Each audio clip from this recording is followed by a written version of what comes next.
Assalamualaikum warahmatullahi wabarakatuh. Perkenalkan, nama saya Mutiatul Istiqomah Yuliati, NIM P133742018072 dari tingkat 3B. Di sini saya akan melakukan penyuluhan kesehatan kepada keluarga Tuan D dengan fokus utama Nyai S yang menderita gastritis. Assalamualaikum. Waalaikumsalam. Masih kenal dengan saya, Bu? Oh iya, Mbak Muti ya. Nggih. Silakan duduk. Nggih, matur suwun gitu. Nggih. Nggih, Bu.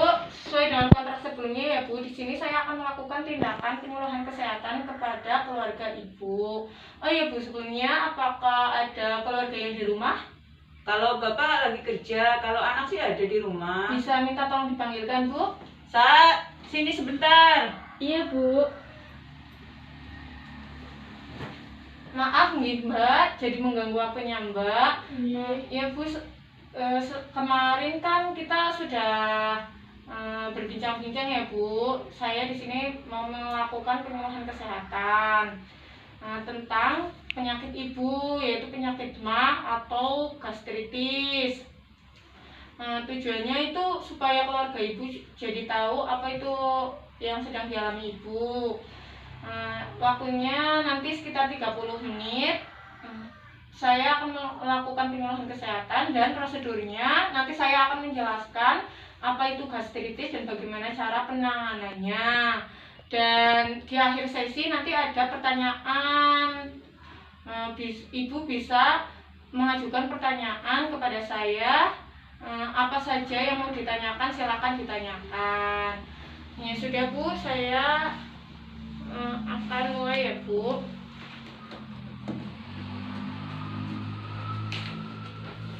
Sebelumnya, apakah Mbak dan Ibu tahu apa itu gastritis? Enggak. Jadi ya, Bu, Mbak, gastritis itu bisa disebut juga dengan penyakit MA. Artinya yaitu peradangan yang terjadi pada lapisan lambung atau lapisan dalam kantung nasi. Terus bagaimana sih proses terjadinya? Jadi di dinding lambung itu mempunyai lapisan untuk melindungi dari asam lambung karena berbagai penyebab lapisan tersebut bisa terluka. Lalu penyebabnya itu apa sih? Nah, penyebabnya itu ada pola makan tidak teratur, lalu sering makan makanan yang asam seperti nanas, kedondong, rujak, lalu suka makan makanan yang pedas. Ibu pasti suka nih ya. Kemarin katanya suka makan makanan pedas. Harus dikurangi, Bu. Suka makan makanan yang banyak mengandung gas. Mengandung gas itu apa sih? Apa saja? Jadi yang mengandung gas itu ada kubis, sawi, nangka. Terus suka meminum kopi, stres. Ibu jangan stres, Bu. Maksudnya jangan banyak pikiran kayak gitu juga bisa memicu.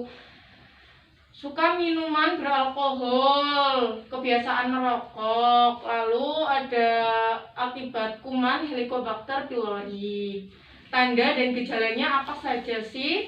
Ya, itu yang kemarin Ibu keluhkan, yaitu nyeri ulu hati, mual, muntah, tekanan darah menurun, pusing, keringat dingin, nadi cepat, kadang berat badan juga bisa sampai menurun, nafsu makan menurun, dan perut juga terasa kembung. Lalu bagaimana sih cara perawatannya? Cara perawatannya itu mudah sih sebenarnya, Bu, bisa dilakukan di rumah, yaitu segera makan jika timbul keluhan.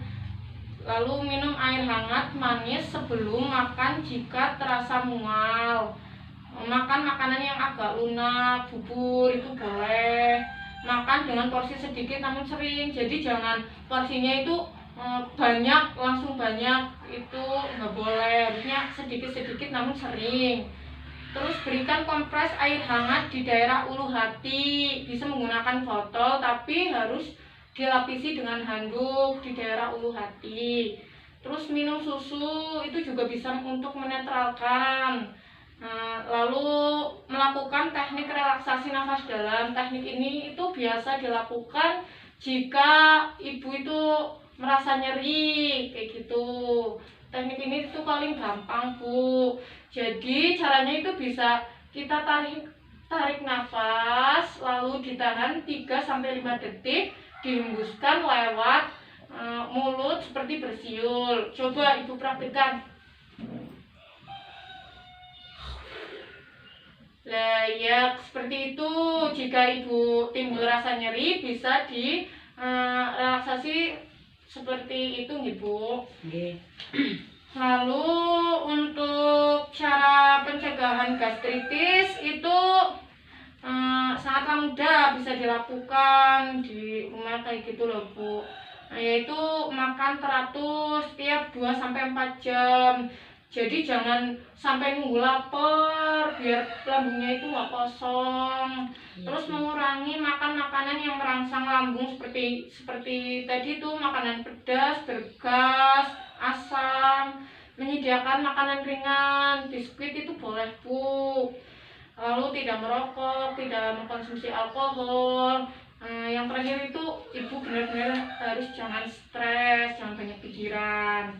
Lalu makanan yang dianjurkan ini sangat penting Bu. Makanan yang dianjurkan itu seperti bubur, kentang rebus, tepungan yang dibuat bubur atau puding. Puding itu bagus buat pencernaan. Lalu untuk makanan yang tidak menimbulkan gas, buah-buahan yang tidak asam dan tidak beralkohol seperti pisang, pepaya, tomat. Namun pisang Ambon itu nggak boleh dikonsumsi bagi orang yang menderita penyakit MAH. Lalu makanan yang tidak dianjurkan yaitu seperti nasi keras, nasi ketan, itu bisa merusak dinding lambung, jagung, ubi, talas. Terus makanan yang mengandung cuka, merica itu nggak boleh. Terus sumber protein, daging yang berlemak, ikan asin, ikan pindang itu nggak boleh buat orang yang menderita MAH. Buah-buahan tertentu yang nggak boleh itu seperti tadi, nangka, pisang Ambon, dan juga durian. Itu karena banyak mengandung gas. Terus minumannya itu yang minuman bersoda, terus alkohol, soft drink itu jelas-jelas nggak boleh. Begitu Bu, apa penjelasan saya bisa dipahami? Iya Bu. Apa ada yang mau ditanyakan?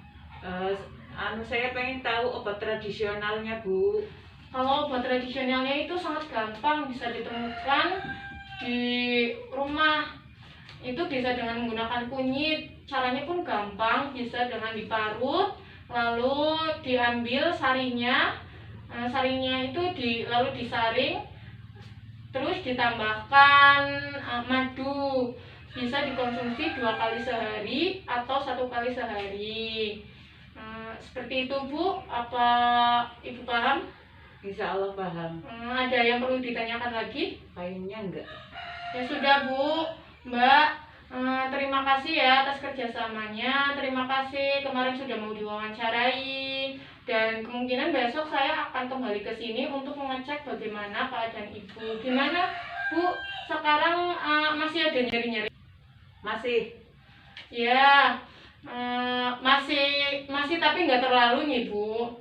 Besok saya akan cek lagi ya Bu. Terima kasih ya Bu atas kerjasamanya. Oh iya Bu, ini ada